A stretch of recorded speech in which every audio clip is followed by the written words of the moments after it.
Bismillahirrahmanirrahim. In the previous lecture, we learned how to calculate the volume of solid by integration.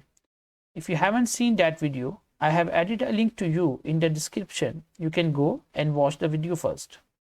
In this tutorial, we will see how to use the disk method to calculate the volume of solid when the region enclosed by the curves are rotated around the x-axis and the y-axis. So this video contains a plenty of examples and practice problem for you to work on. Let's start now. So first we will define the solid of revolution. So a solid of revolution is a solid that is generated by revolving a plane region about a line that lies in the same plane as the region. The line is called the axis of revolution. So now let's see what is meaning by this. For example, we have a plane region like this, and we have a line that goes through this region.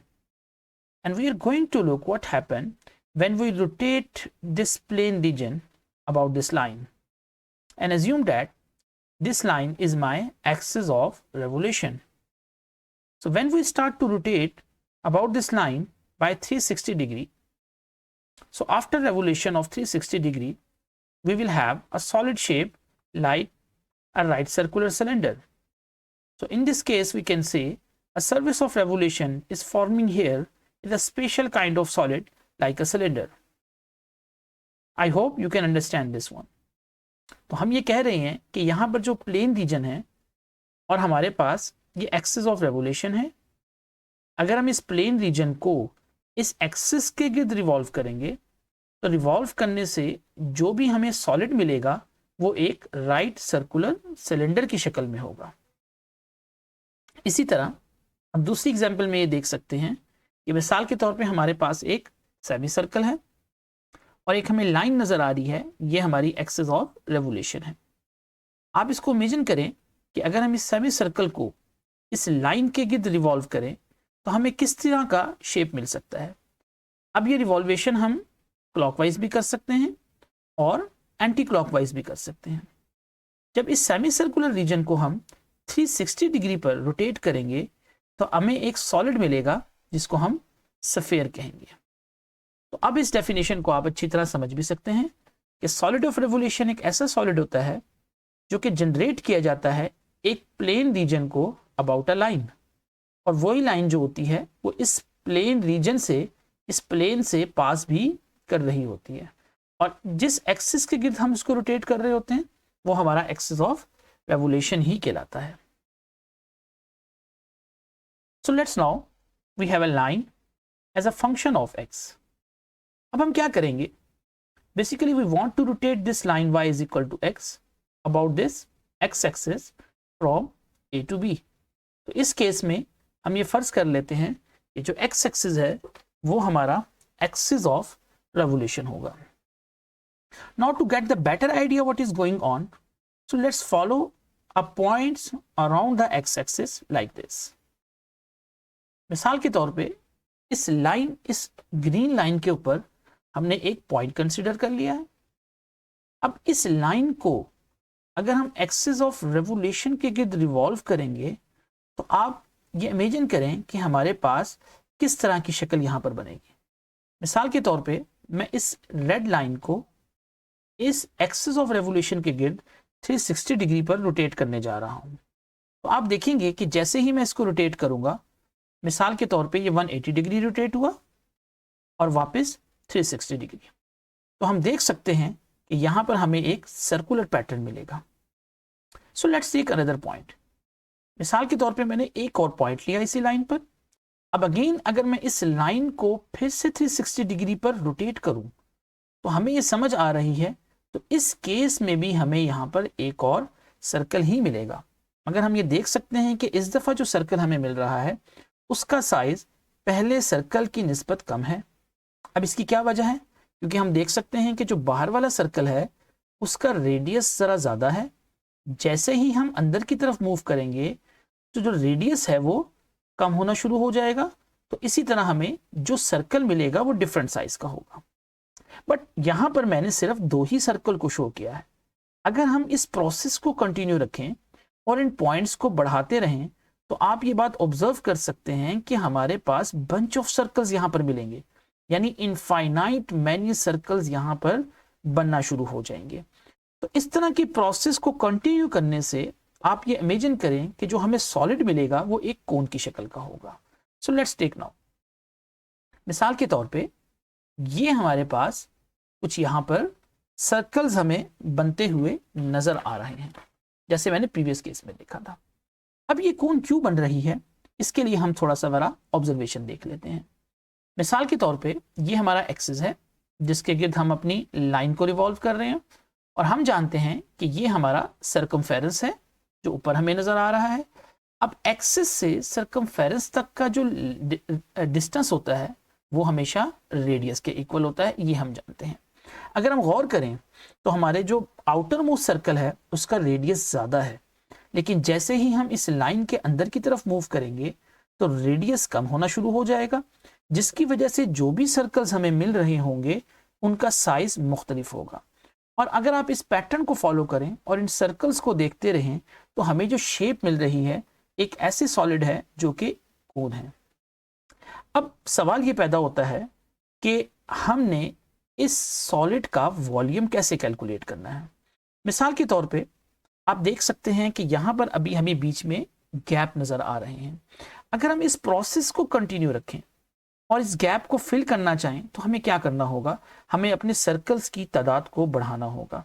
जैसे कि हम देख रहे थे कि जैसे जैसे हम इसको रिवॉल्व करते रहेंगे तो हमारे पास मुख्तलिफ साइज के सर्कल्स भी बनना शुरू हो जाएंगे, और हमें नजर आएगा कि एक टाइम ऐसा आएगा कि ये गैप मुकम्मल तौर पे फिल होना शुरू हो जाएगा। अभी आप ये देख सकते हैं कि इन सर्कल की थिकनेस हमें कुछ ज्यादा नजर आ रही है, मगर आप इसको इमेजिन करें कि जैसे जैसे ये सर्कल्स की तादाद ज्यादा होना शुरू हो जाएगी तो हमारे पास इन सर्कल्स की जो मोटाई है वो भी कम होना शुरू हो जाएगी। मिसाल के तौर पे यहाँ पर आप देख सकते हैं इस फिगर में हमें नजर आ रहा है कि जैसे जैसे सर्कल्स की तादाद को हम बढ़ाते जा रहे हैं इन सर्कल्स की जो थिकनेस है वो कम होती जा रही है, और एक टाइम ऐसा आएगा जब ये गैप मुकम्मल तौर पे फिल हो जाएगा। और यही तरीका होगा हमारा वॉल्यूम को कैलकुलेट करने का, और इस तरीके से हम बेहतर तरीके से वॉल्यूम को कैलकुलेट कर सकेंगे। अब वॉल्यूम कैलकुलेट करने के लिए हमें क्या करना पड़ेगा, जितने भी हमारे पास ये टाइनी सर्कल्स अंदर बन रहे होंगे अगर हम इन तमाम सर्कल्स को ऐड कर दें तो हमें इस सॉलिड का वॉल्यूम आसानी से मिल सकता है। So now first we will find the volume of the disc. तो हम कैसे करेंगे, तो सबसे पहले इसके अंदर से हम एक डिस्क का वॉल्यूम कैलकुलेट करने की कोशिश करते हैं। सो फॉर एग्जांपल यहां से हमने एक डिस्क को सेपरेट कर लिया। अब ये डिस्क बेसिकली अगर आप गौर करें तो ये जितनी भी डिस्क हैं ये एक्स एक्सिस के ऊपर लोकेट हुई हुई हैं। तो यहां से हमने एक डिस्क को कंसीडर कर लिया है और हॉरिजॉन्टल शक्ल में। अब यहाँ पर आप देख सकते हैं क्योंकि ये डिस्क जो है ये एक्स एक्सिस पर लोकेट हुई हुई है, सो लेट्स से हम कहते हैं कि जो इसकी हाइट है उसको हम dx के साथ रिप्रेजेंट कर लेते हैं। अब बेसिकली हम इस डिस्क का एरिया निकालने जा रहे हैं, तो एरिया निकालने के लिए हमें इसके रेडियस की भी जरूरत होगी। ये सबसे अहम बात है जो हमने यहाँ पर समझनी है, क्योंकि हमें पता है कि ये इसका रेडियस है एक्सिस ऑफ रेवोल्यूशन से सर्कमफेरेंस तक का डिस्टेंस।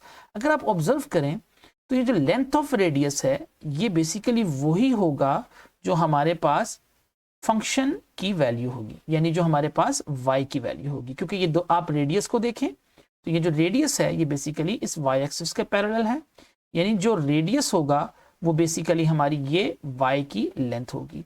तो हम कह सकते हैं कि इस केस में जो हमारा रेडियस है वो बेसिकली y वैल्यू है। नाउ हम बेसिकली अब वॉल्यूम कैलकुलेट करने जा रहे हैं। अब वॉल्यूम का फार्मूला हमें पता है कि बेस एरिया इनटू हाइट होता है। अब इस केस में इस डिस्क का जो बेस एरिया है वो एक सर्कल है, और हमें पता है जो सर्कल का एरिया होता है वो पाई आर स्क्वायर होता है। और अब यहां पर हम स्टार्ट में volume is equal to base area, यानी एरिया को हम ए से रिप्रेजेंट कर रहे हैं और हाइट को हम dx से रिप्रेजेंट कर रहे हैं, क्योंकि इस केस में जो हमने हाइट ली है वो बेसिकली dx ली है।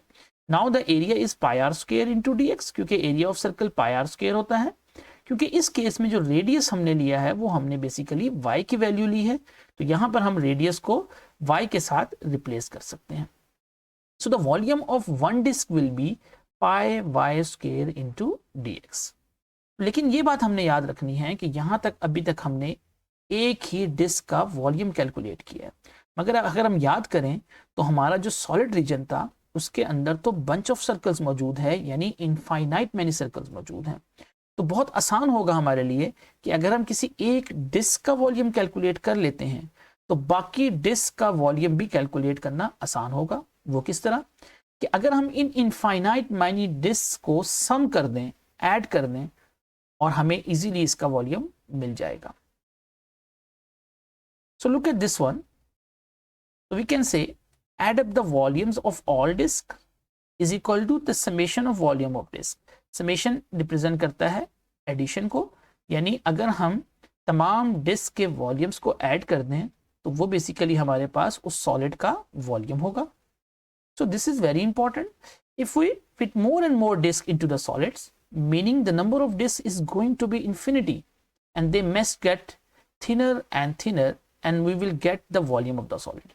ये वही बात है जो मैंने प्रीवियसली डिस्कस की थी कि अगर हम इस सॉलिड्स के अंदर डिस्क की तादाद को बढ़ाना शुरू कर दें, सर्कल्स की तादाद को बढ़ाना शुरू कर दें, यानी इतनी ज़्यादा बढ़ा दें कि वो इन्फिनिटी हो जाए, यानी बहुत ज़्यादा हो जाए, तो होगा क्या कि उस रीजन के अंदर जो सर्कल्स हैं वो बहुत ज़्यादा थिनर होना शुरू हो जाएंगे।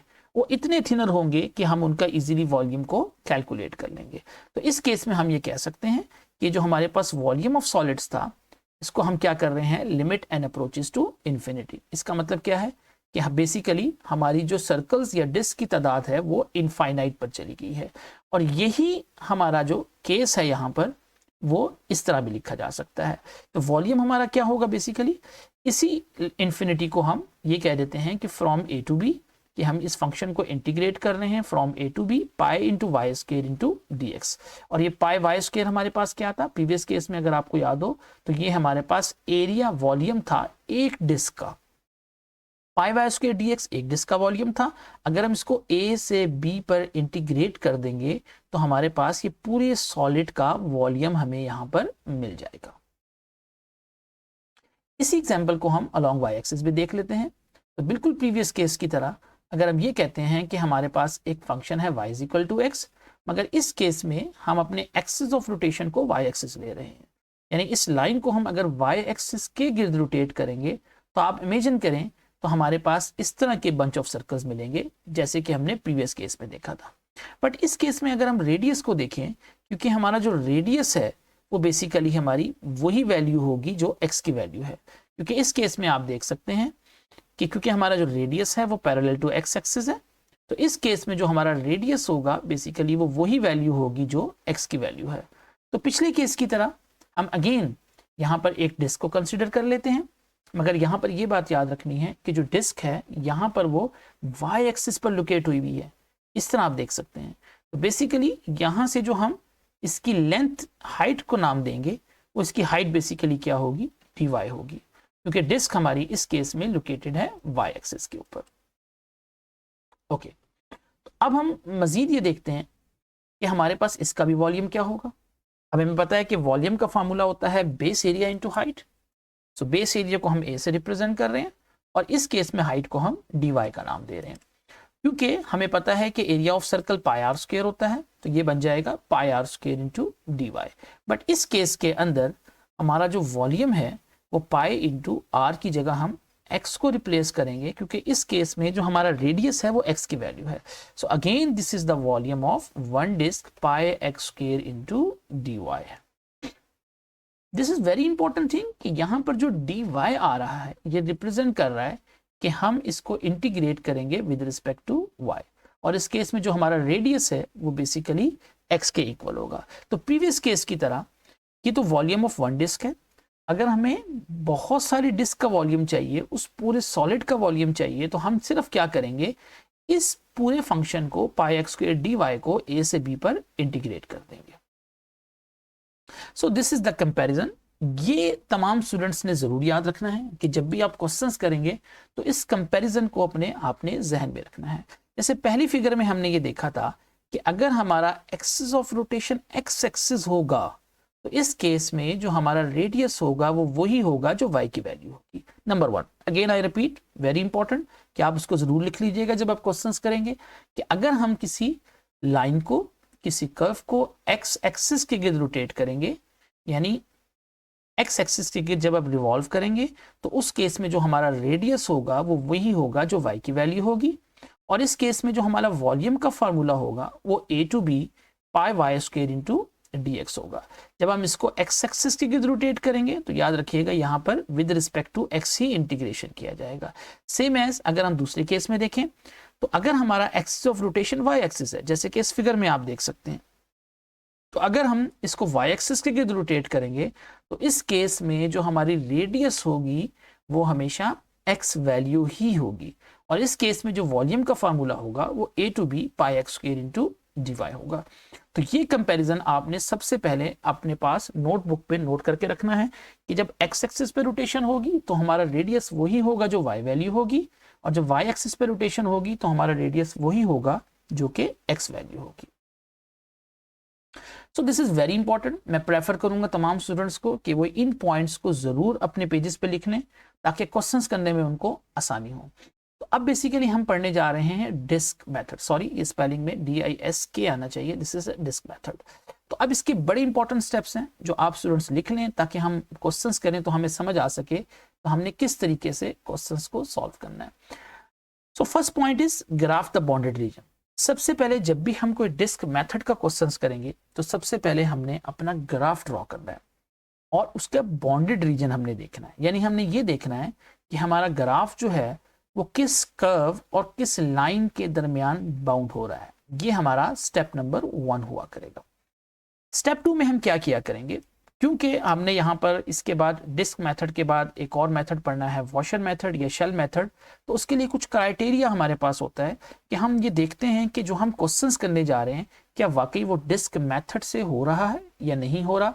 तो उसके लिए एक क्राइटेरिया हमने आसान से डिसाइड किया है कि हम क्या करेंगे, construct an arbitrary cross section और स्ट्रिप। हम एक क्रॉस सेक्शन या कोई स्ट्रिप जो मे बी रेक्टेंगल की शक्ल में होगी, हम ये देखेंगे अगर ये स्ट्रिप जो होगी this is perpendicular to axis of rotation. Number 1, ये 2 पॉइंट्स बहुत इंपॉर्टेंट है कि अगर जो स्ट्रिप होगी वो एक्सिस ऑफ रोटेशन पर परपेंडिकुलर हो और वो उसी एक्सिस ऑफ रोटेशन को टच भी कर रही हो, तो वहां पर हमारे लिए डिस्क मेथड जरूर एप्लीकेबल होगा। अगेन आई रिपीट कि अगर हम कोई स्ट्रिप लेते हैं, अगर वो स्ट्रिप जो है एक्सिस ऑफ रोटेशन पर परपेंडिकुलर हो और उसी एक्सिस ऑफ रोटेशन को टच भी कर रही हो, तो डिस्क मेथड हमारे पास एप्लीकेबल होगा। ये हमारा स्टेप नंबर 2 होगा। जब हमें डिस्क मेथड की समझ आ जाएगी कि वाकई हम डिस्क मेथड यहाँ पे अप्लाई कर सकते हैं, तो हमने स्टेप नंबर 3 पर चला जाना है। स्टेप नंबर 3 पे हम सबसे पहले इसकी बाउंड्रीज निकालेंगे। If the boundaries are given to us in the problem then skip the steps. Normally कभी कभार क्वेश्चन में बाउंड्रीज गिवन होती हैं तो हम उन बाउंड्रीज को यूज कर लेते हैं, लेकिन अगर कभी बाउंड्रीज गिवन नहीं होगी तो बकायदा हम इनको कैलकुलेट करेंगे। तो सबसे पहले ये 3 स्टेप्स आप अपने पास जरूर नोट कर लें। Okay, so step number 4 is very important. तो ये सबसे अहम चीज हमारे पास है कि अगर हमारा जो एक्सिस ऑफ रोटेशन है वो एक्स एक्सिस है, यानी जिसके गिर्द हम अपने रीजन को रिवॉल्व कर रहे हैं, अगर वो एक्स एक्सिस है या पैरेलल टू एक्स एक्सिस है, ये हम क्वेश्चन में देखेंगे। 2 चीजें हैं, अगर तो हमारा axis of rotation x axis है या पैरेलल टू एक्स एक्सिस है, तो यहां पर हमेशा हम वर्टिकल स्ट्रिप को यूज किया करेंगे। ये मैं क्वेश्चन में भी समझाऊंगा। और इसके अंदर जो रेडियस हमने कैलकुलेट करना होगा, यानी y is equal to r of x, और यहाँ पे याद रखें कि मैं रेडियस को आर ऑफ एक्स से रिप्रेजेंट कर रहा हूँ। उसका फॉर्मूला मैंने लिख दिया है कि distance between the axis of rotation to the curve, या सिंपली आसान वर्डिंग के लिए y top minus y bottom. इसको आप नोट कर लेंगे, ये मैं आपको बताऊंगा क्वेश्चन में कैसे यूज करना है कि y top minus y bottom. 5th point, set up the definite integral and calculate the volume by given formula. जैसे अभी हमने देखा था, जब हम एक्सिस ऑफ रोटेशन को एक्स एक्सिस के गिर्द रिवॉल्व करेंगे तो हमारा वॉल्यूम का फार्मूला या तो ये पहला वाला हम यूज कर सकते हैं या हम सेकंड वाला pi a to b y square into dx।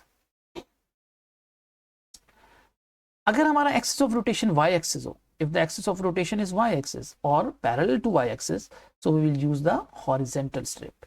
पिछले केस में हमने कहा था अगर axis of rotation x axis होगी या parallel to axis x axis होगी तो वहां पर हम एक वर्टिकल स्ट्रिप को यूज करेंगे, मगर जब हमारा axis of rotation y axis है या पैरेलल टू वाई एक्सिस है तो वहां पर हम हॉरिजेंटल स्ट्रिप को यूज करेंगे। और इस केस में जो इंपॉर्टेंट चीज है वो यही है कि हमारा जो रेडियस होगा वो r y, x is equal to r y. अगर आपको याद हो तो मैंने आपको बताया था कि उस केस में जो रेडियस होता है वो एक्स की वैल्यू होती है, और इसका फॉर्मूला आपने याद रखना है कि x right minus x left.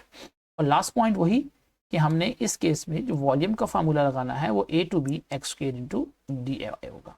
अगर आप ये 7 पॉइंट्स को याद कर लेते हैं तो आप किसी भी टाइप के क्वेश्चंस को कर सकते हैं जो कि डिस्क मेथड से रिलेट होगा। Now this is very important question, start आप जरूर इसको गौर से देखें और जो जो बातें मैं बताऊंगा उसको आपने ऑब्जर्व करना है। तो हम अपने स्टेप नंबर 1 से स्टार्ट करेंगे। तो क्वेश्चन ये है, the region between the curve y is equal to root x and where axis lies between 0 to 4 and the x-axis is revolve about the x-axis to generate a solid, find its volume। पहले इस question को समझते हैं। अब इस question को आपने इस तरह पढ़ना है कि जो हमारा रीजन बन रहा है पहले वो देखें वो किस किस के दरमियान बन रहा है। उसने कहा है जो रीजन हमारा बन रहा है वो एक curve y is equal to under root x and x is between 0 to 4 and the x-axis is revolve about the x-axis। अब सबसे पहले हमने अपने स्टेप नंबर 1 पे जाना है। स्टेप नंबर 1 हमने कहा था कि ग्राफ द बाउंडेड रीजन। ये सबसे पहले हम अपने बाउंडेड रीजन को निकालेंगे। अब इसके लिए टेक्निक क्या है कि अंडर रूट एक्स को हमने स्केच कर लेना है। अब वो किस तरह करेंगे, क्योंकि उसने खुद कह दिया कि स्टार्टिंग फ्रॉम 0 to 4, तो ये पहली 2 वैल्यू आपने नहीं देखनी -1 से -2, क्योंकि क्वेश्चन में गिवन था कि हमने 0 से स्टार्ट करना है और कहाँ तक जाना है, 4 तक जाना है। तो फॉर एग्जाम्पल अगर मैं इस x की जगह 0 रखूंगा तो मेरा y का आंसर भी 0 आएगा। अगर हम x की जगह 1 रखते हैं तो y का आंसर हमारे पास 1 आएगा। अगर हम x की जगह 2 रखेंगे तो अंडर रूट 2 हमारे पास 1.41 होगा। अगर हम x की जगह 3 रखेंगे तो हमारा आंसर 1.73 होगा। और अगर x की जगह 4 रखेंगे तो हमें पता है y का आंसर हमारा 2 हो जाएगा। तो ये लास्ट 5 वैल्यूज हम यहाँ पर यूज करेंगे क्योंकि हमारी डोमेन जो है वो 0 to 4 होगी। और अगर इसके स्केच को हम गौर करें तो आप यहाँ पर देख सकते हो कि हमारा जब x 0 था तो हमारा y भी 0 था, ये पहला डॉट आपको नजर आ रहा है। जब x 1 था तो y भी हमारा 1 था, ये आप देख सकते हैं। जब x 2 है तो हमारा y आप देख सकते हैं बेसिकली 1.41 है। आई होप कि आप इसको अंडरस्टैंड कर लेंगे। जब x 3 है तो हमारा y जो है वो 1.73 है, और जब x 4 है तो हमारा y बेसिकली 2 होगा। मैं आपको ये प्रेफर करूंगा कि आप इस y is equal to under root x के ग्राफ को जरूर याद कर लें, क्योंकि ये मोस्टली क्वेश्चंस में होता है। अगर आपको ये ग्राफ याद हो जाता है तो आपको इन पॉइंट्स की जरूरत नहीं पड़ेगी। ये इस तरह का एक इंक्रीजिंग कर्व बन रहा होगा y is equal to under root x. अब सबसे इंपॉर्टेंट चीज क्या है कि सबसे पहले हमने उस रीजन को देखना है जो कि बाउंड हो रहा है। अगर आप गौर से देखिए अब तो उसने कहा था कि region between the curve y is equal to under root x and the x axis. अब सबसे पहले हम इस रीजन को देखते हैं कि हमारे पास ये जो y is equal to under root x है और x एक्सिस। अब आप गौर करें कि x एक्सिस हमारे पास 0 से 4 है, तो ये 0 से 4 है, तो इसके दरमियान का रीजन हमें रिक्वायर्ड होगा। ये आप देख सकते हैं, ये जो शेडिंग एरिया आपको नजर आ रहा है ये बेसिकली हमारा रीजन है, क्योंकि उसने कहा था कि रीजन जो है वो कर्व और x एक्सिस के दरमियान होगा। अब बच्चों सबसे इंपॉर्टेंट बात ये है कि आपने ये ऑब्जर्व करना है कि हमारा एक्सिस ऑफ रेवोल्यूशन क्या चीज है, यानी इस कर्व को, इस रीजन को हमने किस एक्सिस के गिर्द रिवॉल्व कराना है, क्या x एक्सिस के गिर्द या y एक्सिस के गिर्द या किसी और लाइन के गिर्द। अगर आप गौर करें तो उसने आगे लिखा हुआ है is revolved about the x axis, यानी हमने इस x एक्सिस के गिर्द इसको रिवॉल्व करवाना है। तो हम ये कह सकते हैं कि इस केस में जो हमारा एक्सिस ऑफ रेवोल्यूशन होगा या एक्सिस ऑफ रोटेशन होगा वो हमारा x एक्सिस होगा। तो पहला स्टेप हमारा कंप्लीट हो गया कि हमने ग्राफ बनाया और बाउंडेड रीजन को देख लिया। अब बच्चों अपने स्टेप नंबर 2 पे आप चले जाएं। क्या यहाँ पर हमारे पास डिस्क मेथड एप्लीकेबल होगा कि नहीं होगा? मैंने आपको क्या कहा था कि अगर हमारी स्ट्रिप जो होगी वो परपेंडिकुलर होगी एक्सिस ऑफ रोटेशन के ऊपर और एक्सिस ऑफ रोटेशन को टच भी कर रही होगी तो हमारा डिस्क मेथड एप्लीकेबल होगा। मिसाल के तौर पे मैं अगर यहाँ पर एक स्ट्रिप बनाता हूँ लाइक अ रेक्टेंगल, तो आप गौर करें, ये जो स्ट्रिप है ये एक्सिस ऑफ रोटेशन के ऊपर परपेंडिकुलर भी है, आप देख सकते हैं ब्लू स्ट्रिप, और ये एक्सिस ऑफ रोटेशन को इंटरसेक्ट भी कर रही है, यानी कट भी कर रही है। तो इसका मतलब ये होगा कि यहां पर हमारा डिस्क मेथड एप्लीकेबल होगा। अगर ये स्ट्रिप एक्सिस ऑफ रोटेशन को टच ना करती तो हम डिस्क मेथड से इस क्वेश्चन को सॉल्व नहीं करते, वो हम नेक्स्ट में देखेंगे। तो दिस इज स्टेप नंबर 2, तो this method is applicable here. Okay, ये बात हम कर चुके हैं। अगर आप याद करें तो हमने स्टेप नंबर 3 कहा था कि बाउंड्रीज हमने फाइंड करनी है। अगर बच्चों इस क्वेश्चन में आप देखें तो इस क्वेश्चन के अंदर हमें बाउंड्रीज दे दी गई हैं, वो आप देख सकते हैं कि उसने कहा हुआ था हमारा जो ये कर्व है, हमारा जो ये रीजन है, ये बेसिकली 0 से 4 के दरमियान ही बाउंड हुआ हुआ है, ये आप देख सकते हैं। तो इस केस में हमें बाउंड्री निकालने की जरूरत नहीं है, तो we can say the boundaries is from 0 to 4। Boundaries वाला प्रॉब्लम हमारा सॉर्ट आउट हो गया। सो नेक्स्ट इज इंपॉर्टेंट, ये एक कर्व जो मैंने प्रीवियसली बनाया था आपको नजर आ रहा है।